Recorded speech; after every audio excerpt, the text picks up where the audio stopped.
Here we'll show you how to enable or disable controls. In order to run this function, you need to be logged on as a level 10 user, or you need to be able to supply the administrator password.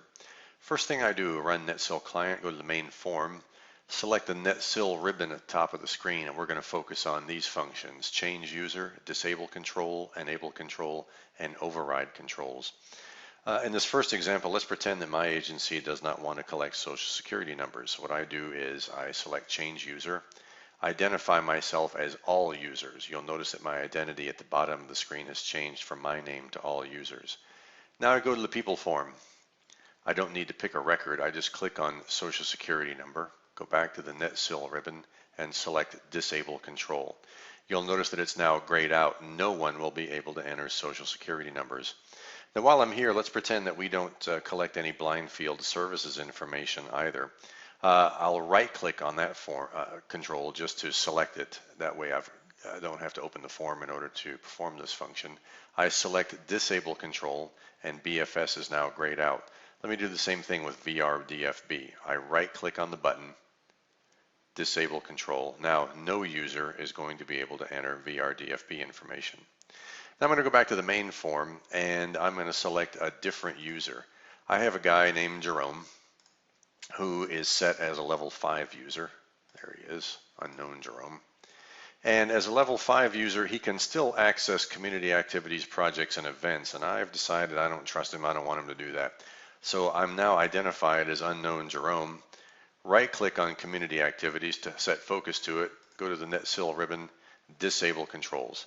Now Jerome will not be able to enter community activities. I'll repeat the same process for projects. Okay, now what I want to do is undo what I just did. There are a couple of ways to go about that. I'm logged on as me. I'm going to go back and do that. And now you notice when I go to the people form, even though I'm logged on as me with level 10 privileges, because I've disabled these controls for all users, even I can't enter Social Security information, VR-DFB, or blind field services info. I can temporarily override that by selecting override controls. And when I enter the system administrator password, all those controls become temporarily enabled for just this session. Now I'm going to exit that, restart the application as me. And you notice when I go back to the people form, those controls are once again disabled. Now let's pretend that I do want to start collecting Social Security information. So what I'm going to do is to undo what I just did before. I go back to enable control. And when I do that, I first have to re-identify myself as the group of users for whom I wish to do this. Since I didn't do that, the system is reminding me. I say, okay, it takes me back to the main form, no big deal.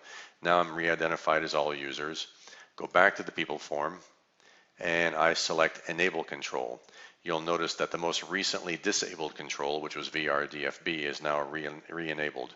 When I click enable control again, BFS lights up again, and when I enable control one more time, I can now enter Social Security information. If I hit enable control again, system tells me that all controls on this form are now re-enabled. I could do the same thing, of course, for Jerome if I wish to. I'll change user back to him. And now I've decided that I trust Jerome to handle projects. So what I want to do is to re-enable control, and projects is once again lit.